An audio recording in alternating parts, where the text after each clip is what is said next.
Yeah. Whereas if you rented, you could always downsize. You can always give that landlord that 1 month's notice and, make that quick adjustment. But by all means, in terms of the whole renting aspect as well, making sure that you have, your assets as well, that's obviously giving you that residuals.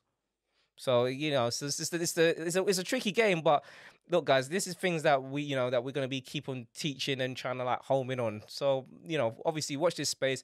We're gonna bring on some fantastic guests in the future as well, on people that mortgage advisors and people that's been in the game longer in that aspect. So it's gonna we're gonna show you ways of actually getting to that. Yeah, and I think you made some really good points, even about the whole renting where you live one, and you see it's that.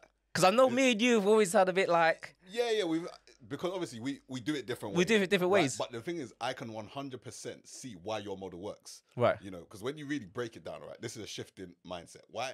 When people think about, let me buy my house, typically it's more for the appearance to say, yeah, I bought my house, keeping up, homeowner, blah blah blah blah blah, etc. etc. You know what it is. So, but when I look at it, like you said, sometimes the affordability isn't there. I say the standard approach is typically, okay, this house, £400,000. Can I afford to get rid of this 10% deposit? They're only thinking about the deposit. Have you seen that? Yes, of course. Only thinking about the deposit, but then they're forgetting about, okay, what is the interest rate you're paying? What is the monthly repayments?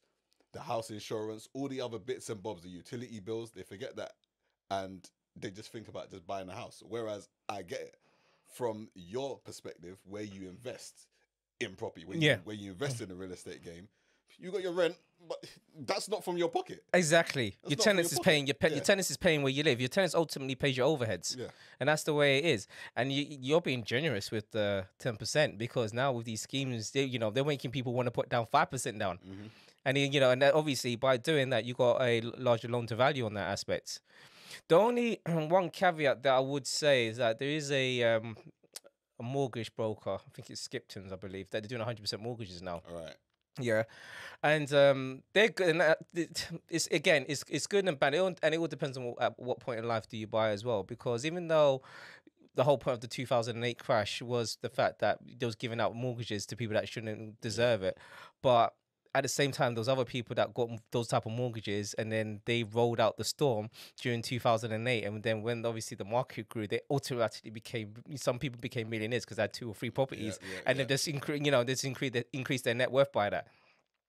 So there's ways of, there are people that's actually gotten lucky in that aspect. But in terms of the 100% mortgages, it's one of those ones that, it's great in terms of you want to get on the ladder, but just don't over leverage yourself as well. Yeah. That's the thing as well, because what tends to happen is that, especially if you buy a new build, when you buy a new build property, and it's normally speaking, the developer would have overinflated anyway. Yeah. So it's like buying a brand new car and you're taking it off the lot for the very first time. You've already decreased the value of the vehicle. And you know what? And they throw the kitchen sink at £20,000 worth of premium appliances. Literally, kitchen sink.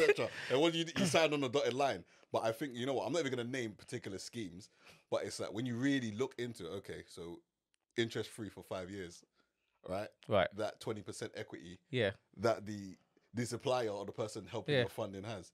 But then when you actually look at it, okay, to get your mortgage at the 75%, you put your 5% in, 20% comes in. Yeah. All right, so you think, this works, it's affordable. But then after 5 years, you realize, hold on, do I even have the affordability to remortgage? Exactly. Or am I going on the standard rate? Exactly. Because what happens, especially even more so now, with the base rate going up, they're probably paying double price. Yeah. And that's how they get stung. And that's when they might have to sell their house. Yeah. Exactly. And then literally you sell your house and then you're back to square one. Yeah. And then the funder's charging you interest as well after that 5 years, and you literally cannot escape. Your only option is to sell. Exactly. Because it's unlikely that you'd have the affordability, because the average person has already taken out the car finances. They've already taken out all of these things that are eating into their affordability when it comes to refinancing. Yeah, of course. Yeah, so it's a common trap that people fall into. Yeah. But yeah, definitely, man. It's tough times, bro. It is tough times. But don't worry, man. You got myself, you got Alfred. We're going to be going through this journey with you guys. So don't worry, man. We got you. Yeah, and that's it. And it's not like, like we're bulletproof. No, that's not the case. It's just that you plan ahead for these things. Because the way life works. It works in cycles. It works in seasons. Like if the sun's out, believe me, the rain's gonna come. So you need to be ready for that rainy day. Yeah, of course. And then when it is raining, okay, so how are you going to keep progressing? How are you going to push forward? And ultimately, how are you going to identify opportunities? Because when it's raining on someone else's house, there's usually opportunity for you. Yeah, you know, opportunity costs. There we go. It's true. It's true. It's true. And another thing that which is important, which we're homing in on this podcast, is having the right relationships. Oh yes. Yeah, and it's having the right relationship, having the right team around you. I'm going to talk about it later on because someone actually sent a message, actually DM me about something. But I just want to touch upon just relationships in general, in terms of like having the right people around you, and why is it important, and why is it that it's better to have a smaller, tight knit network than just having a bunch of people around. Yeah, I 100% am big on that. It's something we talk about, in our phone Religiously. conversations a lot. Yeah.